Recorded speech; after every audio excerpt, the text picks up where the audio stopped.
রক্তাক্ত 18 জুলাই এবং complete shutdown. Dhaka edition 24 এর জুলাই 2024 নিয়ে ফিরে দেখা জুলাই।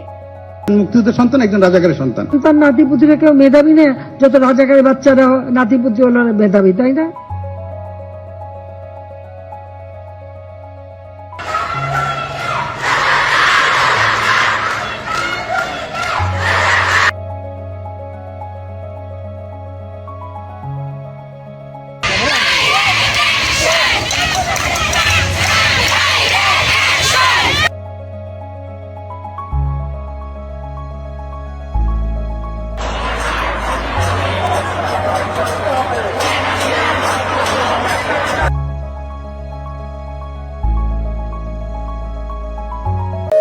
জুলাই আবু সাইদ সহ 6 জন নিহতের ঘটনার প্রতিবাদে 17 জুলাই প্রতীকী জানাজা ও কফিন মিছিল অনুষ্ঠিত হয়।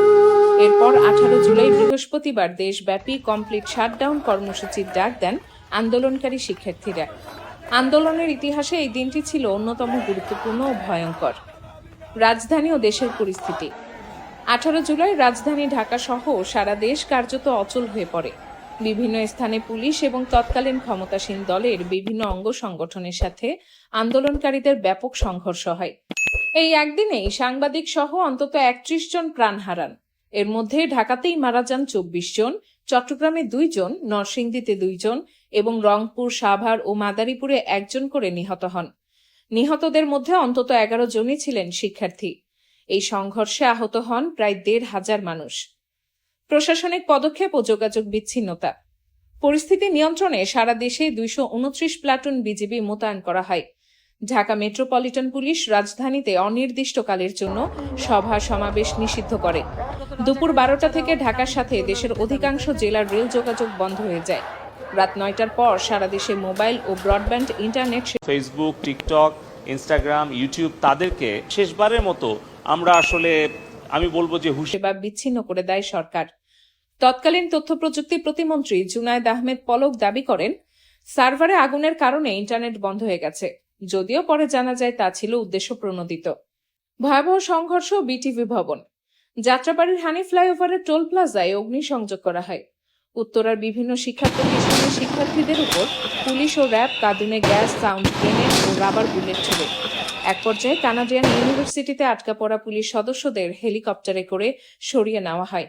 রামপুরায় বিটিভি ভবন, মহাখালীর দুর্যোগ ব্যবস্থাপনা অধিদপ্তর এবং সেতু ভবনে অগ্নিসংযোগের ঘটনা ঘটে, যার ফলে বিটিভি সরাসরি সম্প্রচার বন্ধ হয়ে যায়। মীর মুগ্ধের শাহাদাত। উত্তরায় এই দিনে প্রাণ হারান মীর মাহফুজুর রহমান মুগ্ধ। আন্দোলনের উত্তাল সময়ে তৃষ্ণার্ত শিক্ষার্থীদের মাঝে পানি বিলি করার সময় তিনি গুলিবিদ্ধ হন। তার পানি লাগবে কারোর পানি ডাকটি সারা দেশের মানুষের বিবেককে নাড়িয়ে দেয়।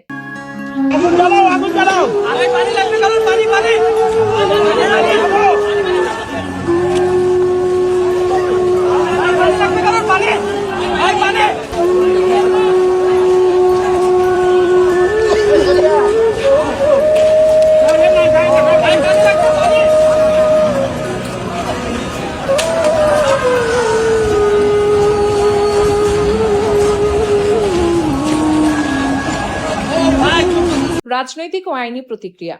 সরকারের পক্ষ থেকে আইনমন্ত্রী আনিসুল হক আন্দোলনকারীদের সাথে আলোচনার প্রস্তাব দিলেও সমন্বয়ক নাহিদ ইসলাম তা প্রত্যাখ্যান করেন।